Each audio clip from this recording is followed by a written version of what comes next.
Muy bien, hoy día 29 de marzo del 2021 vamos entonces a iniciar esta sesión en la que vamos ya a abordar nuestra primera actividad, nuestra primera tarea que debemos desarrollar, y esta sí debemos enviarla por la plataforma, ¿no?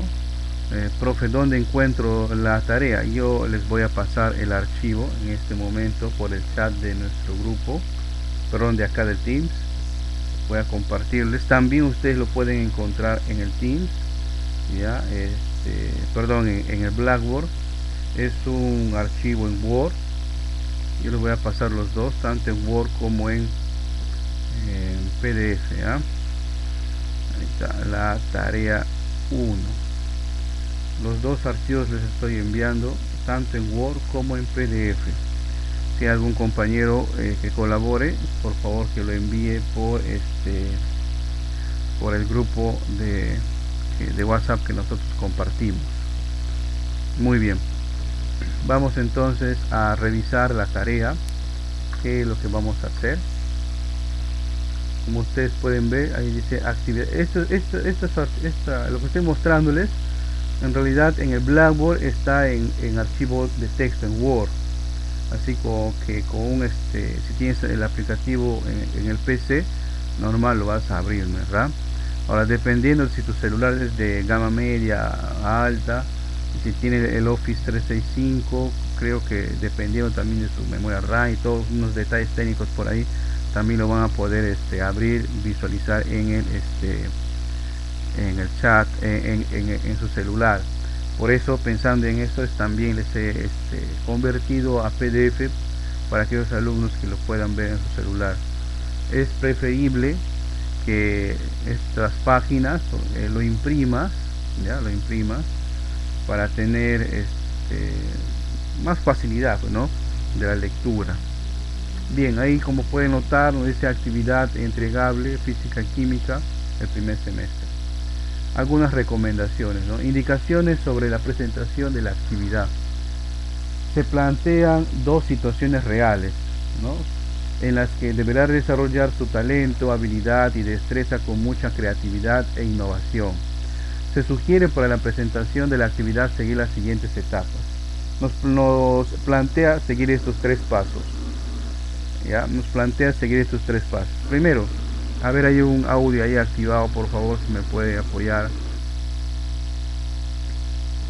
Ya, muy bien.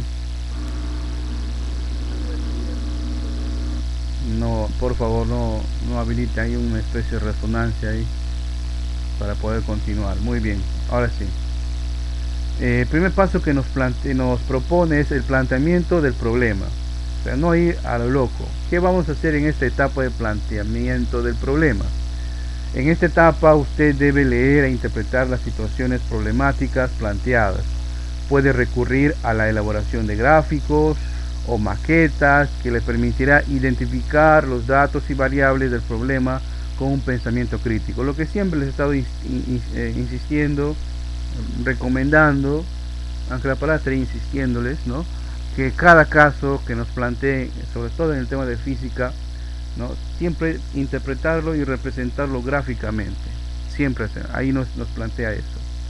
Segundo, resolución del problema. En esta etapa se enfrenta a la situación problemática para resolverlo, utilizando los aprendizajes adquiridos, siendo una secuencia lógica o siguiendo una secuencia lógica y ordenada en su desarrollo hasta hallar la respuesta, que debe ser comprobada de acuerdo a las condiciones planteadas. Lo que hacíamos después de construir el gráfico, ¿verdad?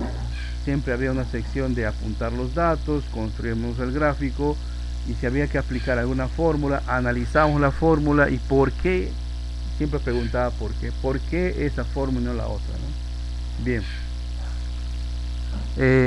Presentación de los resultados, ¿no? En esta etapa el aprendiz enviará los resultados de la actividad entregable por la plataforma de Blackboard. El resultado de la actividad entregable debe contener un anexo donde podrá compartir mediante enlaces en links, información adicional como imágenes, un video explicativo que no más de 5 minutos, ¿no? Del video se valorará la presentación personal, el aprendiz, la explicación de la actividad y el desarrollo de la sustanciación. Muy bien, esta parte del video sí, por favor, teniendo en cuenta algunos detalles técnicos, sobre todo los compañeros que presentan de acá a la ciudad de Iquitos, debido a que la infraestructura de conectividad no es que sea mala, sino que la velocidad que nos ofrecen los proveedores a veces no es tan buena, ¿no? Entonces esta parte del video le consideraría pues como un adicional. Si el alumno desea cumplir esta parte del video en el cual se grabe por 5 minutos, no más de 5 minutos, y explicando su desarrollo, pues estaría bien. Para los que son de Iquitos, si por motivos técnicos, por ejemplo, no tienen un buen celular que capte pues un video, o de repente, como ha pasado el semestre anterior, hay alumnos de que tienen problemas para poder grabar porque su cámara de su celular está mal, ¿no? Pero el resto está bien. Puede ser que pase eso, ¿no? Algunas cuestiones técnicas que cada uno pues es distinto, ¿no? Cada uno es un mundo, ¿no? Entonces lo mínimo que acá se desea es de que ustedes resuelvan lo que han resuelto, lo suban, lo adicionen, lo ingresen a la plataforma, y ahí el instructor les va a calificar, y esa nota forma parte de su ponderación global.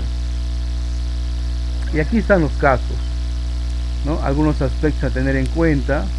¿Cuáles son?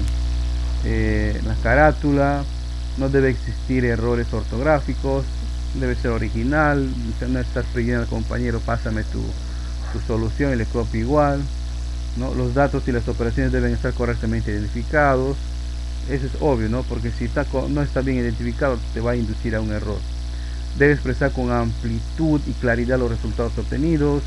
Debe seleccionar y aplicar las estrategias adecuadas para resolverlo. Más que estrategias, saber por qué. Si es una fórmula, saber por qué lo estamos aplicando. Se pondera las herramientas TIC, o sea, si has agregado imágenes, animaciones, ¿no? Y todo lo demás. La entrega de la actividad debe ser dentro del tiempo límite. Bien, estas son las situaciones, miren. Estas son las situaciones, ¿no? Son dos situaciones. Hay que leerla y hay que interpretarla. Si hay que graficar, se construye el gráfico. Si hay que hacer alguna conversión, se hace la conversión, etcétera. ¿Ok? Muy bien. Entonces, de ahora y para adelante ya podemos ir resolviendo, viendo ahora no lo van a resolver pues en una hora. Hay que leer, hay que analizar, hay que graficar, hay que construir la tentativa, qué fórmula vamos a aplicar. El resultado que obtenemos debemos comprobarlo, ¿ya? Y luego, una vez hecho, ya pues paso a limpio, ¿no? Paso a limpio. Muy bien. Ya les he alcanzado este archivo. Si hay alguna consulta acá, les escucho. John Harrison, has levantado tu manito, pero tu audio está un poquito mal. A ver si te pegas un poquito a tu audio. Si te pegas un poquito a tu audio para poder escucharte.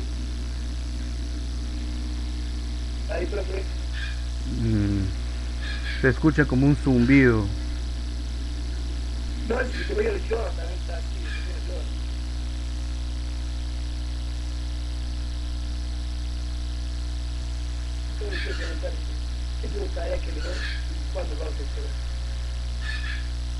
esta actividad lo podemos entregar, voy a mostrar esta actividad lo podemos entregar hasta, bien, hoy día vamos a continuar todavía con la unidad de estática, pero sí quería presentarles ya la actividad para que lo vayan revisando.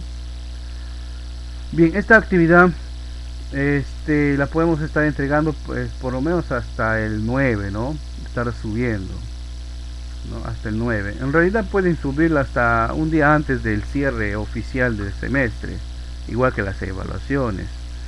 Pero obviamente el alumno que hace eso pues va a estar improvisando, va a estar enviando cualquier cosa, no le ha dedicado tiempo, porque eso sí requiere su tiempo. No es algo que lo van a hacer, ya lo copien 5 minutos y ya está, no. requiere su tiempo para que lo puedan hacer, lo puedan analizar, lo puedan representar. Esta es la actividad 1 del curso de física. Muy bien. Dicho esto, entonces pasemos a lo siguiente, que es, todavía estamos desarrollando la unidad número 4, ¿no? Que es el tema de estática. Ahí está, muy bien.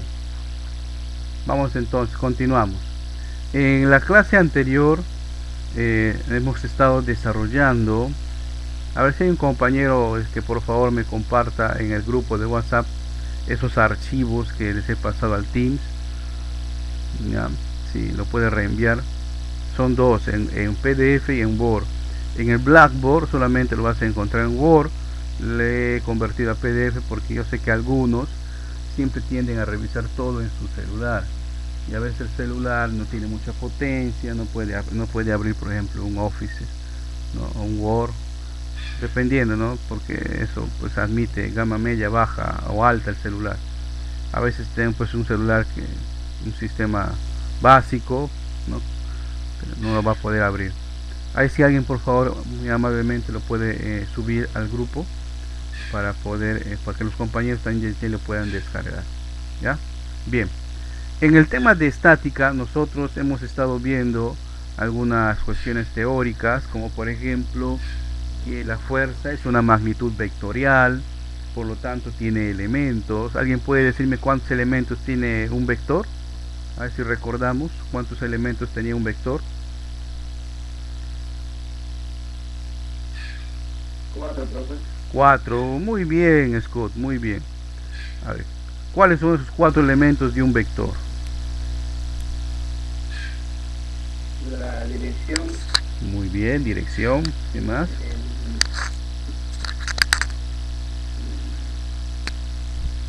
Alguien que le apoye al compañero. Dirección, ¿qué más?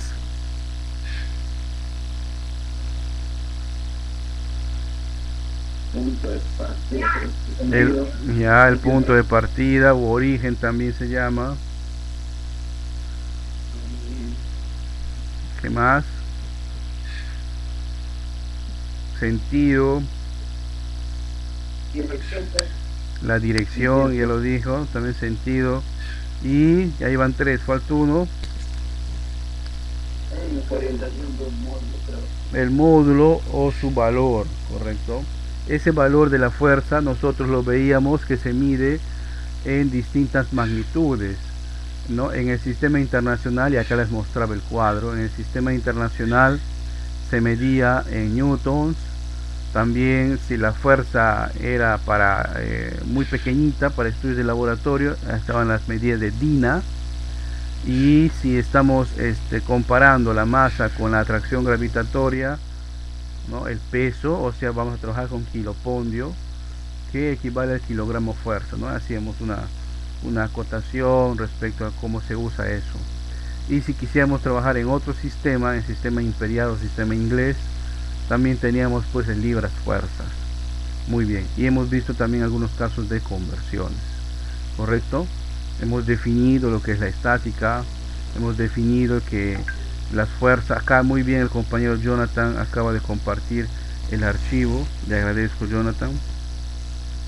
Bien, retornamos entonces, continuamos.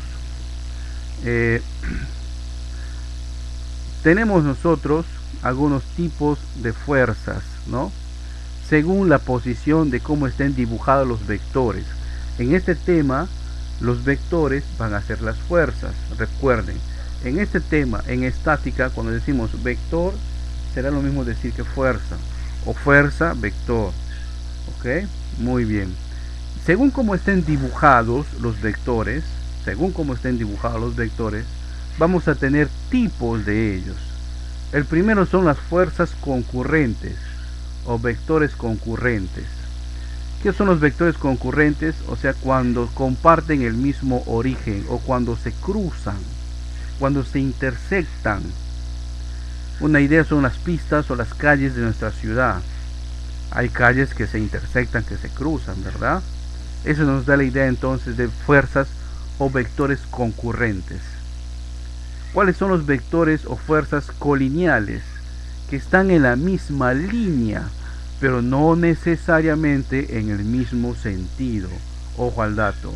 Las fuerzas colineales están en la misma línea, o sea, en la misma dirección, ¿ya? Pero no necesariamente en el mismo sentido, podrían tener sentidos contrarios. Luego tenemos las fuerzas paralelas. Son aquellas fuerzas o vectores que pese a estar en la misma dirección, no pertenecen a la misma línea y nunca se cruzan o intersectan. Y en nuestras ciudades siempre nosotros tenemos referencias de calles que están ubicadas en formas paralelas, ¿verdad? Que nunca se cruzan, ¿no? Por ejemplo, allá en Yurimá, pues en la calle, ¿qué calles son por allá? Acuérdate ahora, ¿no? Por ejemplo, la calle Jauregui con la otra calle, ¿cómo es la paralela? No me acuerdo su nombre.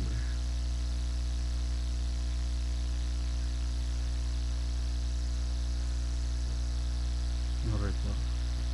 Pues ustedes tienen idea de la paralela de la calle Jauregui, ¿verdad?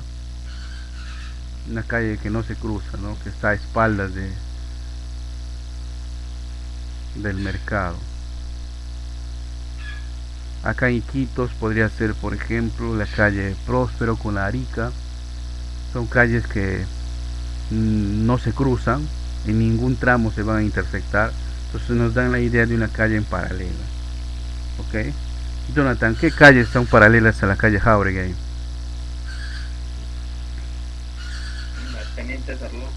Ahí está, muy bien. Son calles que nunca se van a intersectar, son paralelas. Igual, en vectores y en fuerzas, que es lo mismo, estamos trabajando con fuerzas paralelas. ¿Ok? No están en la misma línea, pero sí tienen la misma dirección, pero nunca se intersectan, nunca se cruzan. Muy bien. Esta es la forma entonces como podemos encontrar los vectores según cómo estén dibujados. ¿Ok? Pueden ser concurrentes, o sea que se cruzan, que se intersectan, que comparten un origen. Pueden ser colineales, que están en la misma línea, pero no necesariamente en el mismo sentido. Paralelas, que pueden tener el mismo sentido, pero no necesariamente no están en la misma línea, no se intersectan, no se cruzan. ¿Ok? Depende cómo lo representemos o cómo lo encontremos dibujado. Ahí están los tres tipos. Muy bien. Ahora, de nada sirve pues conocer los vectores si es que nosotros no vamos a poder calcular a cuánto equivalen sumar vectores. Profe, no te entiendo. Bien, acá voy a hacer un dibujito. No sé si les había propuesto esto, ¿no? Ustedes saben que voy a dibujar acá mi vaquillonita, una vaca medio flaca, le agarra la crisis, ¿no? Cuando ustedes ven que en el campo, para trasladar pues un toro de casi media tonelada, lo que hacen pues amarrarles una soga acá en la parte de su cuerno, ¿verdad? A un lado de la cuerda está una persona y al otro lado de la cuerda está otra persona, ¿cierto? Y como los vectores son fuerzas, pues esta persona bájala por acá, esta persona bájala por acá, pero el torito no se va a ir ni por donde está el de arriba ni por abajo, va a irse por otra dirección, ¿verdad? Entonces, por donde esté avanzando este torito, hacia donde esté avanzando este torito, pues será un resultado, que acá en física se conoce como vector resultante. ¿Ok? Cuando yo tengo fuerzas en un sistema, generalmente voy a tener casi siempre una resultante, casi siempre. Si el cuerpo está estático, si el cuerpo está, si no se mueve o si está en velocidad constante, esta resultante simplemente se obvia. ¿Por qué? Porque el cuerpo está estático, no se mueve. Pero si el cuerpo se moviera con una aceleración, sí tendríamos una resultante. Pues bien, hay formas de sumar o de calcular esos vectores, y para eso hay varios métodos gráficos, por ejemplo, lo que vamos a utilizar nosotros. Aquí les voy a mostrar algunos métodos, pero vamos a convenir en uno de ellos, ya que confío que les va a servir para todos los demás. Yo estilo proponerles una forma o presentarles un método que me sirva para todo. No es que solamente esto se aplica cuando hay tanto, no, uno que sirva para todo, punto. ¿Ya? Porque hay que responderle a un compañero que está consultando.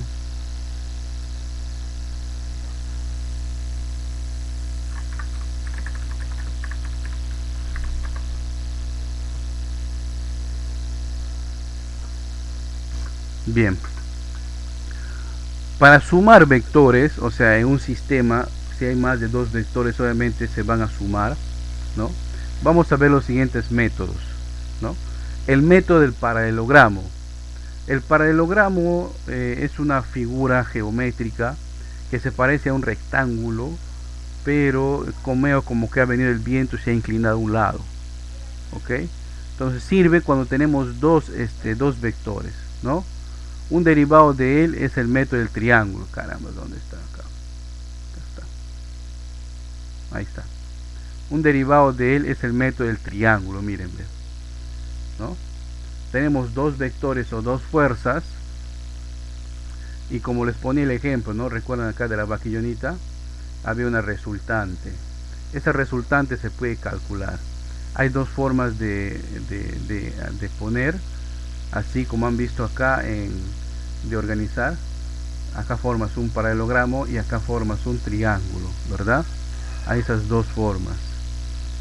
Otra, cuando hay más de dos vectores, es el método del polígono, o sea, coger los vectores y tratar de generar una figura cerrada y luego unir el primer vector, el origen del primer vector con el final del último vector, y esa es la resultante, con una condición de que cuando formemos el polígono, donde inicia uno termina el otro, ¿sí? Donde termina uno inicia el otro. Es un tanto medio no complicado, sino requiere un poquito de habilidad para poder situar los vectores, ¿no? Situar los vectores. Evaluación de la resultante. Más que evaluación, es el cálculo de la resultante. Para calcular la resultante de dos vectores, ¿no?, se tienen las siguientes fórmulas. Aquí están las fórmulas. Tenemos distintos casos: A, B, C, algunos casos particulares, ¿no? Les voy a pasar un poquito por agüita tibia esto. Les invito a que lean, porque no vamos a memorizarnos. Pues el caso A lo aplico en esto, el caso B en esto, el caso C en esto. Genera un poquito de confusión, ¿ya? Más que eso, yo propongo utilizar esta forma, este método, que es la descomposición rectangular de las fuerzas, que utiliza el plano cartesiano, que sirve para todos los tipos de vectores que nos planteen. No es que hay dos, debo buscar dibujar un triángulo o un paralelogramo. No es que hay tres, debo buscar cerrar el polígono. No, esto nos ayuda a analizar cada caso que nos planteen. Obviamente se va a dibujar, se va a plantear, se va a escribir más, pero como siempre insto, vamos a minimizar la posibilidad de cometer algún error. Y mientras vamos construyendo, vamos a darnos cuenta de que a veces nos vamos a topar con un caso como acá, cuando los vectores son colineales, cuando forman 90 grados o cuando están en sentidos contrarios. Aquí nos vamos a topar y vamos a entender mejor. ¿Ya? Muy bien. Yo les decía en la clase última que tuvimos de que geométricamente los vectores, o sea, las fuerzas, van a ser representadas en un plano cartesiano, ¿verdad? ¿Recuerdan ustedes lo que era el plano cartesiano? Incluso les había propuesto ahí un dibujito. ¿Sí? ¿Se acuerdan? Tiene la forma de una cruz, ¿no? Ahí es donde vamos a construir y donde vamos a aplicar este método. la composición y descomposición de fuerzas. Si ustedes son curiosos y de repente revisan algunos otros libros, en algunos otros libros le llaman descomposición rectangular de vectores, así le llaman, ¿ya? La descomposición rectangular de vectores. ¿Por qué? Porque utiliza el plano cartesiano. Yo sé que a algunos de acá les hablo medio en chino. Aquí está el plano cartesiano, me lo voy a pegar. Ahí está, ¿ya? Solo que cuando estamos hablando del tema de vectores, no se debe poner acá flechitas, ¿ya? No se pone flechitas. Después ustedes van a ver en internet y van a ver con flechitas, no. ¿Por qué, profe? Porque pueden confundir con vectores. Recuerden que como estamos dibujando vectores, los vectores tienen una flechita. Entonces al plano cartesiano se le dibuja sin sus flechitas. En matemáticas normalmente se suele dibujar con flechitas. Muy bien, ahí está nuestro plano cartesiano. ¿Y de qué trata este método? Vamos a ver acá, miren. Acá está medio en chino, ¿verdad? Acá voy a proponerles acá. ¿De qué trata este método? Voy a dibujar un vector. ¿Ya? Vamos a dibujar un vector. Que sea gruesito. Ahí está. Este vector va a nacer del origen.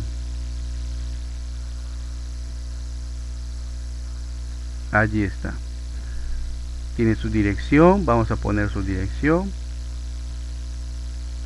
¿no? Tiene un ángulo. Vamos a poner acá alfa. Recuerden que los ángulos sexagesimales normalmente se estilan nombrarlos por letras del alfabeto griego, ¿no? Alfa, beta, teta, gamma, epsilon, etcétera. Ahí está alfa, muy bien. Y vamos a poner acá que este vector tiene un valor, ¿cierto?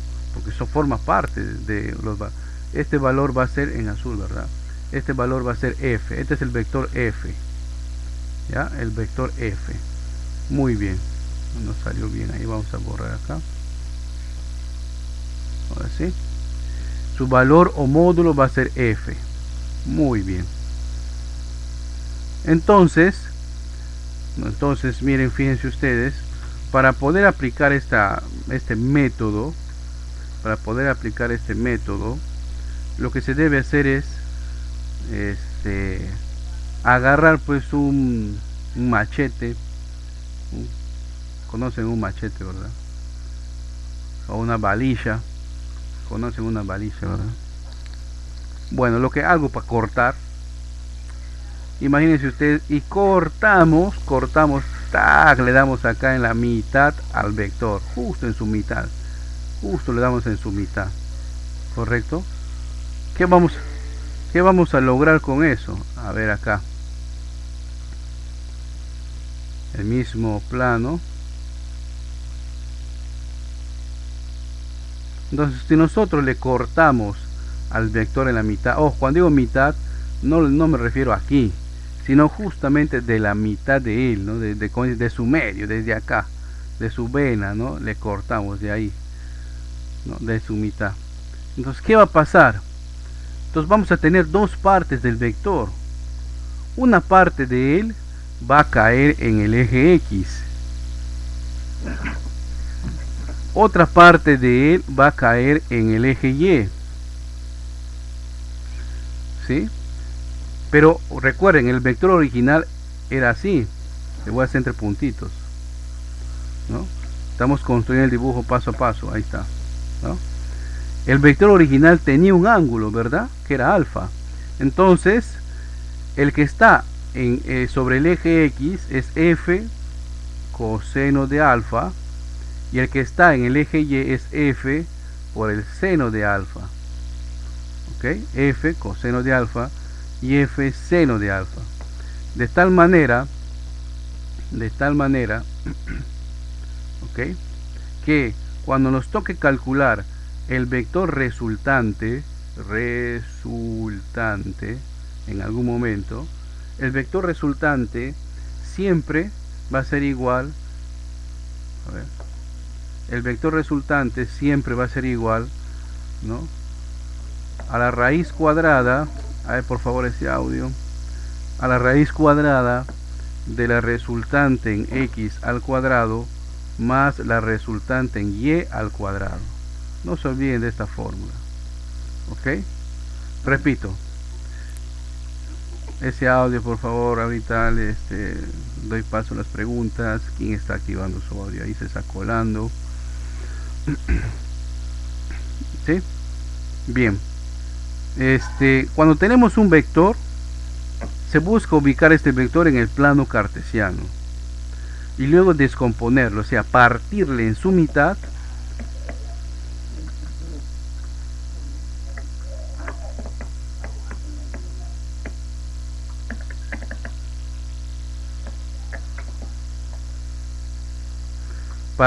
en su mitad, y una parte de este vector va a caer en el eje X y este va a ser f por el coseno del ángulo que ha formado, y otra parte de este vector va a caer sobre el eje Y y este va a ser f por el seno que estaba formando originalmente. ¿Ya? Ese ángulo es respecto a la horizontal. ¿Ok? Este ángulo es respecto a la horizontal. Profe, ¿solamente es para un vector? No. Puede haber 2, puede haber 3, puede haber 4, puede haber 5 vectores. ¿Ok? Entonces, ¿cómo se calcularía entonces? Pues a cada uno de esos vectores se le hace lo mismo. A cada uno de esos vectores se hace lo mismo. Y acá debe haber una convención. Todos los vectores que van o hacia la derecha o hacia arriba serán considerados positivos. Todos los vectores que van o a la izquierda o hacia abajo serán considerados negativos. Repito, después que efectuamos la descomposición rectangular de los vectores, en este caso había uno, pero recuerden, puede haber 2, puede haber 3, puede haber 4. Todos esos vectores, después de que se haya hecho la descomposición rectangular, siempre vamos a convenir en lo siguiente: los que apuntan a la derecha y los que apuntan hacia arriba serán considerados positivos. Los que apuntan hacia la izquierda o hacia abajo serán considerados negativos. ¿Ok? Muy bien. Esto en el tema de dinámica cambiaría, pero en estática es así. No olviden eso. Y al final, voy a borrar acá ya.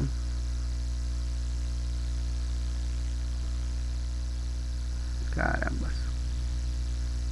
Al final vamos a hacer lo siguiente: la sumatoria, vamos a hacer un zoom acá. Este signo que estoy escribiendo aquí significa sumatoria, sigma, ¿ya? También es una letra del alfabeto griego, representa sumatoria. La sumatoria, ¿no?, de las fuerzas en el eje X, algunos le ponen Rx, ¿ya? En algunos libros lo van a encontrar así, da lo mismo, va a ser igual a 0. La sumatoria de las fuerzas en Y, en algunos libros lo van a encontrar así, como Y, es igual a 0. Profe, ¿por qué es igual a 0? Porque estamos en el tema de estática. ¿Ya? Por eso se cumple que tanto en X como en Y va a ser 0. ¿Por qué? Porque está en estático, no se mueve ni a la derecha ni a la izquierda, no se mueve ni arriba ni abajo, porque está en equilibrio.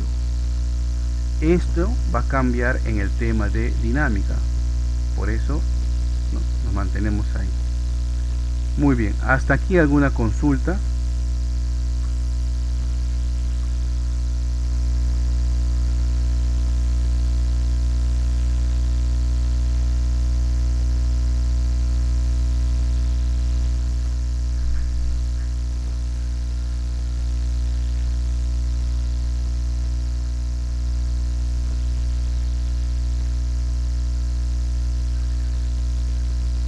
Ninguna.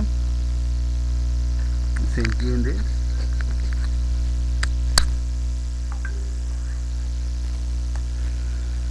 Ahora te puede partir una duda, ¿no? Puede partir una duda de mi profe, pero no hemos visto todavía el tema de trigonometría, y ahí están poniéndonos ya seno, coseno, tranquilos. Es cierto, no hemos visto todavía. Por eso, en la resolución de en la resolución de los cálculos, cuando tengamos ángulos, parte de los datos ya les van a mostrar que el coseno de tal ángulo es tanto, el seno de tal ángulo es tanto. Simplemente es un valor numérico, no tanto se preocupen ahí, ¿ya? Simplemente es un valor numérico.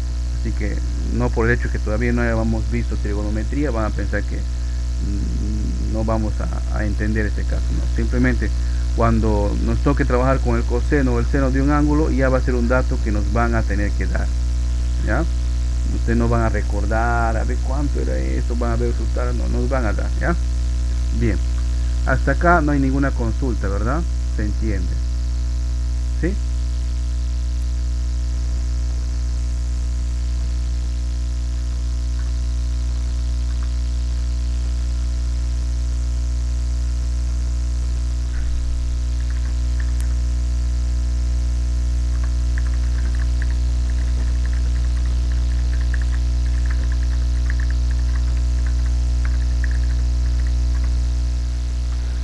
Muy bien. Continuamos entonces la explicación. Acá hay un ejemplo, ya le puedo más chequear. Bien, el peso. Como les decía anteriormente, el peso es una magnitud, es una fuerza, ¿ya? Para poder calcular el peso de un cuerpo, recuerden, debemos saber dos cosas. Primero, el valor de su masa y luego el valor de la aceleración de la gravedad. Profe, ¿cómo hacía aceleración de la gravedad? Miren, cuando nosotros arrojamos un objeto para que experimente una caída libre, la gravedad de la Tierra tiende a acercar los cuerpos hacia su centro y con una aceleración constante. Esta aceleración hace o tiene un valor diferente dependiendo a qué alturas del planeta estés, en qué parte del planeta estés. De repente estás en los polos, de repente estás en la parte ecuatorial. Normalmente se estila en poner este valor, miren, 9,8 metros por segundo al cuadrado, ¿ok? 9,8 metros por segundo al cuadrado.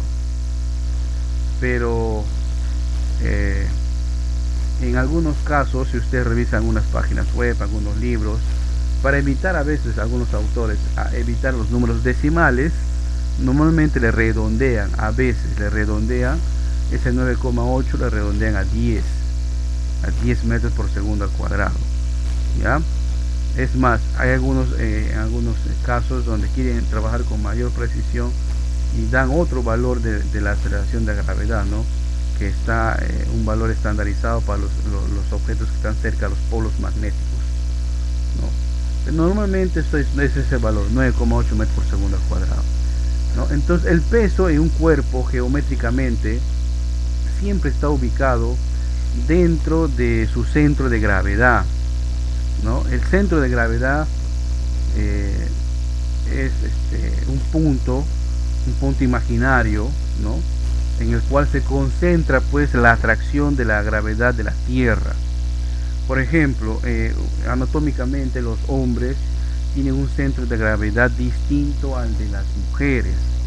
Por eso, no sé si ustedes han visto algunos retos en internet en el que propone de que un hombre y una mujer levante una silla haciendo una especie de inclinación, ¿verdad? Normalmente las mujeres lo hacen sin problemas y los varones tenemos un inconveniente que no podemos hacer. El centro de masa, así se llama, el centro de masa o el centro de gravedad de la mujer es distinto del varón, ¿no? Obviamente anatómicamente las mujeres son distintos o distintas al cuerpo del varón. Normalmente las señoritas tienen pues la parte de la cadera un poco más ensanchada, ¿no? Entonces por eso le permite inclinarse la mitad del cuerpo un ángulo de tal manera de que pueda desde ahí por sí solo o por sí sola retornar. En cambio los varones no podemos hacer eso. No sé si ustedes han visto ese tipo de retos en la red, ¿no? Entonces el centro de masa, el centro de gravedad de un cuerpo es un punto imaginario, ¿ya? Un punto imaginario. Por ejemplo, de un bloque siempre va a estar acá, ¿no? De una barra va a estar en la mitad.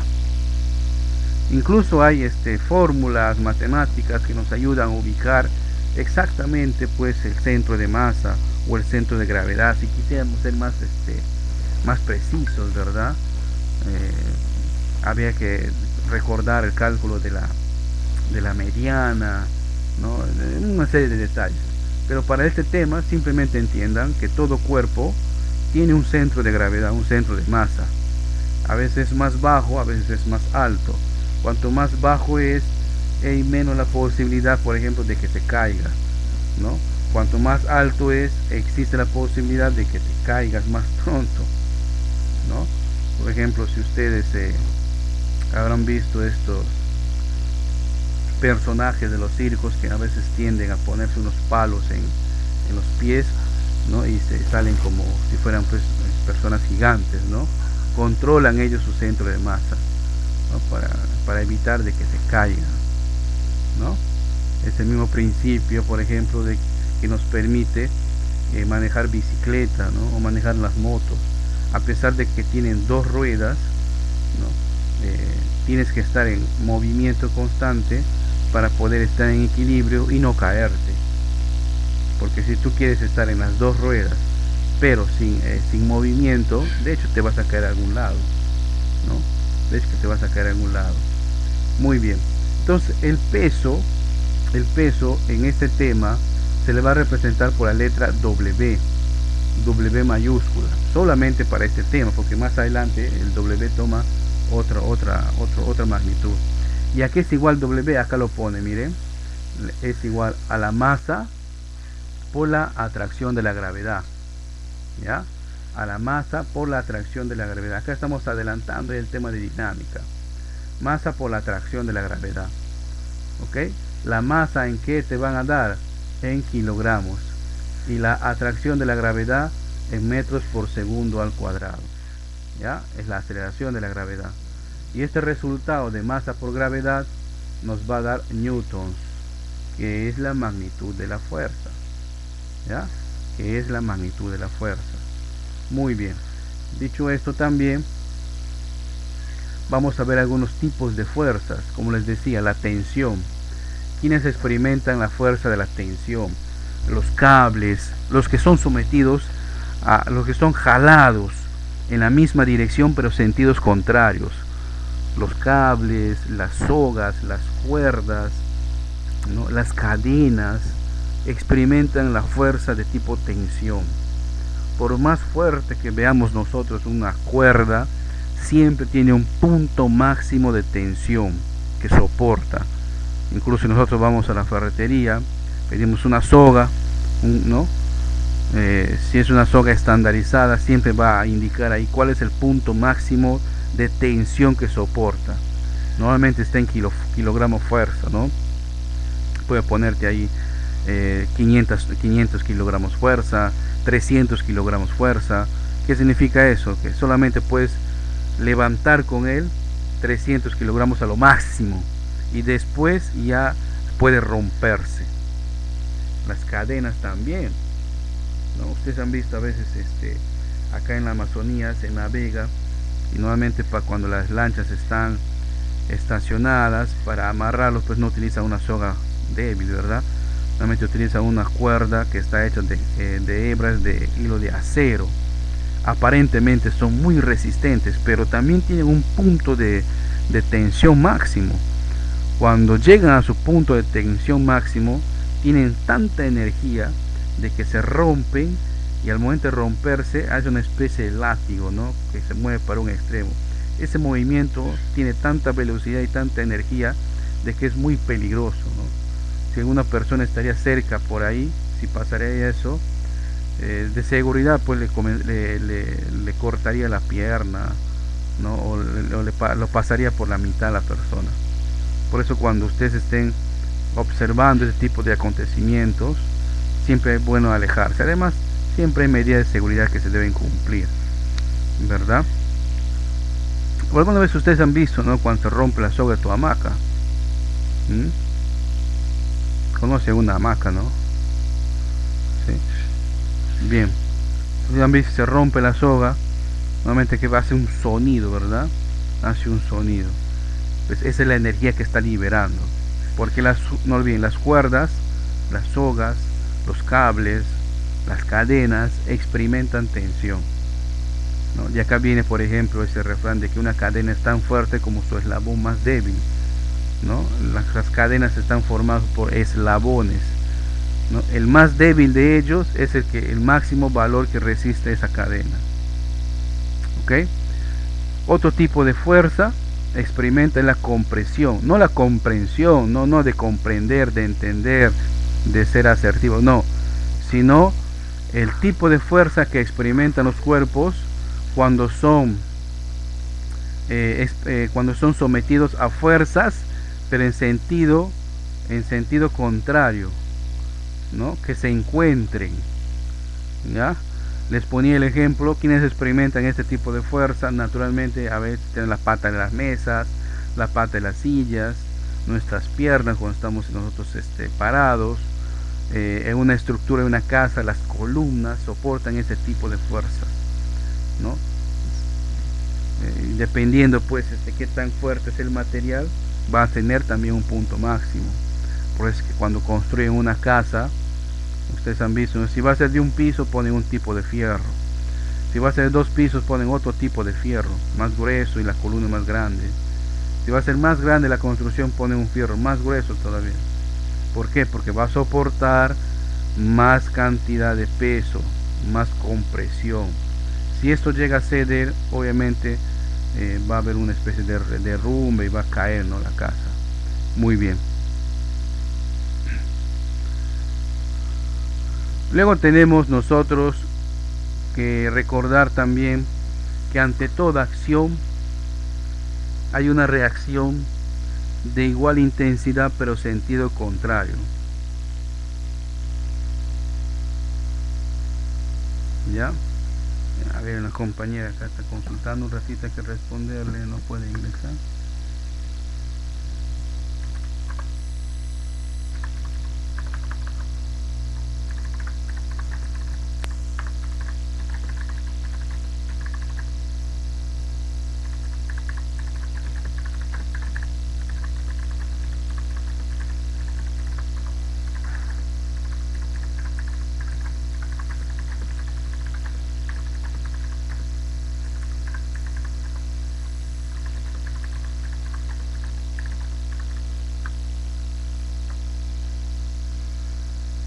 A ver.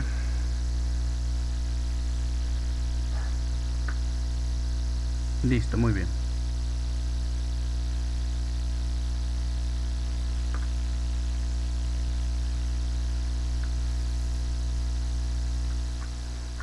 Ante toda acción, les decía, hay una reacción de igual intensidad pero sentido contrario.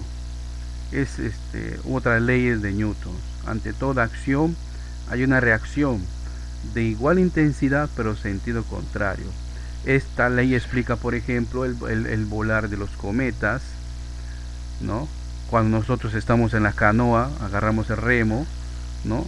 Y como llamamos acá, ¿cómo llaman acá el hecho de remar? Tiene otro nombre acá en la Amazonía. Bueno, cuando cogemos el remo y bogar, ¿verdad? Bogar, ahí está, bogar, ¿no? Ahí está, sí, bogar. Todo está en las popas, todo está en las proas, ¿no? Y normalmente el más experimentado está en la popa, ¿no?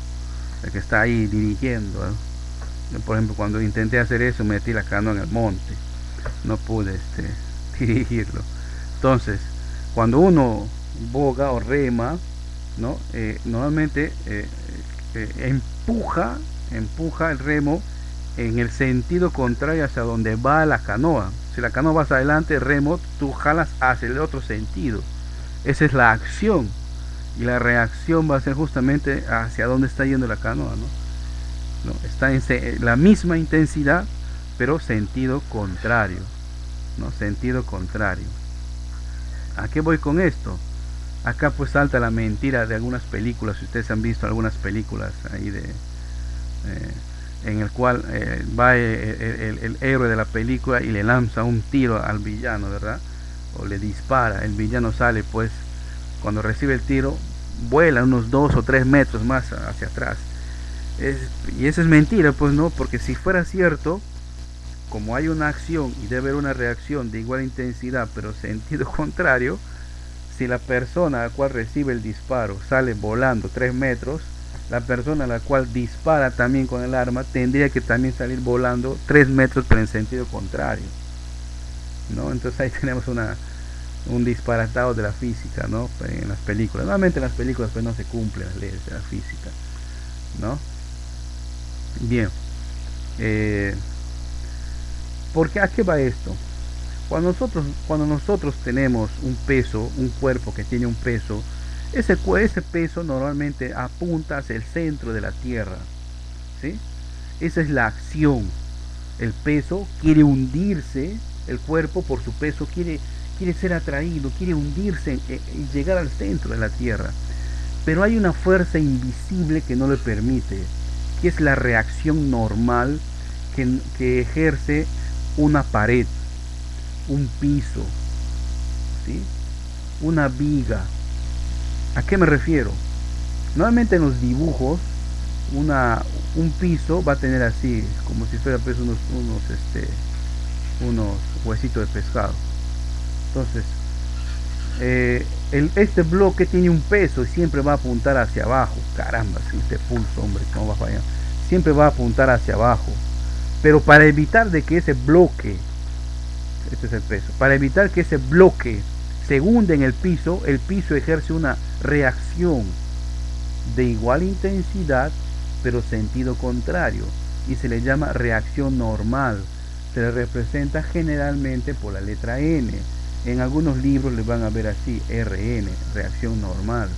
¿Qué representa eso? Es lo contrario a lo que está ejerciendo el peso en el piso o en la tierra. ¿Correcto? ¿Por qué ese bloque no se hunde hasta llegar al centro de la tierra? No, porque el piso tiene también una estructura que está evitando que eso ocurra. Ante toda acción hay una reacción de igual intensidad, pero sentido contrario. Y eso se llama la fuerza normal. ¿Quiénes ejercen la fuerza normal? Acá vemos un piso. También puede ser una pared, ¿sí? También puede ser una pared. Cuando ustedes vean dibujado así, es porque están representando una pared. Y acá puede haber un bloque que esté sometido a una fuerza, entonces va a tener una reacción también. ¿Ok? Los pisos, la pared, las vigas ejercen esta reacción normal, que evitan de que un cuerpo que tiene peso se hunda y llegue hasta el centro de la tierra. Y todos nosotros experimentamos eso. Gracias a eso, por ejemplo, las casas no terminan hundiéndose. Obviamente hay un cálculo más profundo acá respecto a la presión, ¿verdad? Que es fuerza sobre área, que en algún momento vamos a ver. Es lo que explica por qué cuando construyen las casas, los albañiles hacen zapatas, se le llaman, ¿verdad? Que son unas plataformas rectangulares, que cuanto más ancho es mejor, porque así evita que la construcción se hunda en el suelo, ¿no? Por eso explica por qué, por ejemplo, las señoritas cuando andan con tacones de puntas muy finas, no lo pueden hacer en superficies, por ejemplo, en tierra, en un pasto, porque se termina hundiendo y no pueden caminar con facilidad. ¿Ya? No olviden esto, ante toda acción hay una reacción de igual intensidad, pero sentido contrario. Hemos planteado algunos ejemplos: el volar del cometa, cuando remamos la canoa, cuando vemos las películas que disparan. Muy bien. ¿Y cómo se aplica esto acá en física? El bloque, para que no se termine hundiendo en el centro de la Tierra, el piso ejerce una reacción normal. Simbólicamente se representa por la N o por la RN, ¿ya? De reacción normal. Por favor, no confundir con Newton. A veces los alumnos, cuando son nuevos, confunden la N con valor de Newton. No es así. Muy bien. Y otro tipo de fuerza que nosotros vamos a ver es las fuerzas que experimentan los resortes, ¿no?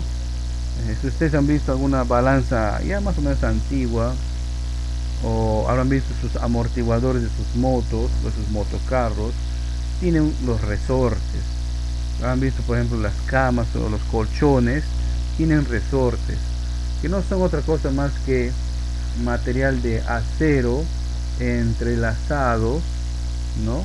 De forma circular, ¿no? Para que compartan una propiedad que al momento de ser estirados o comprimidos tienden a volver a su estado natural. Repito, es normalmente acero, material de acero, ¿no? Que cuando son comprimidos tienden a volver a su estado natural, ¿no? Cuando se comprimidos o tirados o se estiran, son los resortes. Obviamente pues los resortes tienen un punto, así como las cuerdas, tienen un punto máximo de estiramiento, de compresión, ¿no? Y todos ustedes habrán visto alguna vez sus amortiguadores de una moto, ¿verdad? Que tienen esa forma. Aparte que tiene un sistema hidráulico, obviamente. El sistema hidráulico evita de que ante un bache el golpe sea muy fuerte, porque hay un sistema de aceite ahí. Pero para que eso retorne a su estado normal, el resorte tiende a jalarlo para, o sea, volver a su estado normal.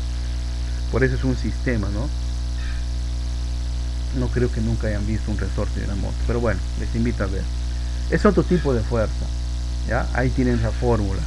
La fuerza de elongación se llama, ¿ya? Elongación es igual a la constante K por X, ¿no? Esa constante K normalmente es un dato que nos dan, ¿sí? Es un dato que nos dan. Se utiliza normalmente pues la fuerza de los resortes, ¿no? Para, por ejemplo, fabricar los colchones, ¿no? Para fabricar balanzas de alto tonelaje, aunque ahora están siendo cambiados por sensores, ¿no? Se utilizan los resortes para sistemas de amortiguamiento. Hay una serie de aplicaciones de los resortes. Incluso si uno ve unos relojes antiguos, si alguna vez han visto, si cuando abre el relojero, ahí también encontramos resortes, ¿no? Todavía hay en el mercado pues esos relojes que funcionan, ¿no? con el movimiento, ¿no? que le dan cuerda, como dicen, ¿no? Que es donde se estiran y se comprimen resortes, ¿ya? Es otro tipo de fuerza. Muy bien, yo sé que la explicación es un tanto cansada, pero es necesaria. Y termino diciéndoles que cuando nosotros vamos a dibujar las fuerzas en un plano cartesiano, vamos a hacer esto, un DCL. ¿Qué es un DCL? Es un diagrama de cuerpo libre, ¿ok? ¿Qué es un diagrama de cuerpo libre? Un diagrama de cuerpo libre lo que se trata es de dibujar cuáles son las fuerzas o vectores que están interviniendo en ese sistema.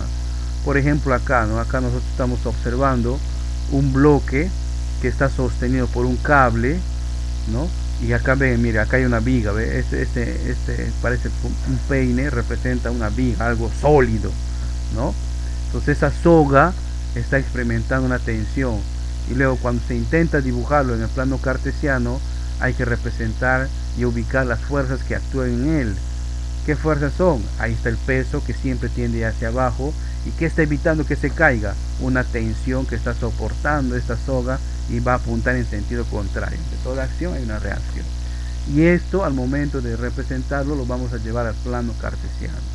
Pero quiero que entiendan que cuando nos dan el dibujo de un sistema en equilibrio, nosotros debemos representar los vectores o fuerzas que están interviniendo en él, y una vez representado lo llevamos a un plano cartesiano.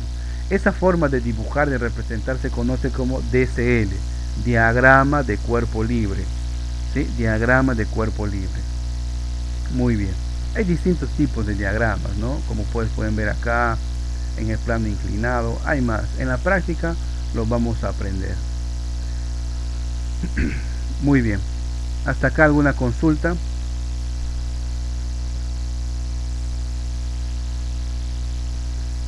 Para la siguiente sesión, por favor, leer de la página 60 a la 64. ¿Ya? Leer, no calcular, ¿eh? Para la siguiente sesión, leer, por favor, de la página 60 a la 64. ¿Ok? De la 60 a la 64.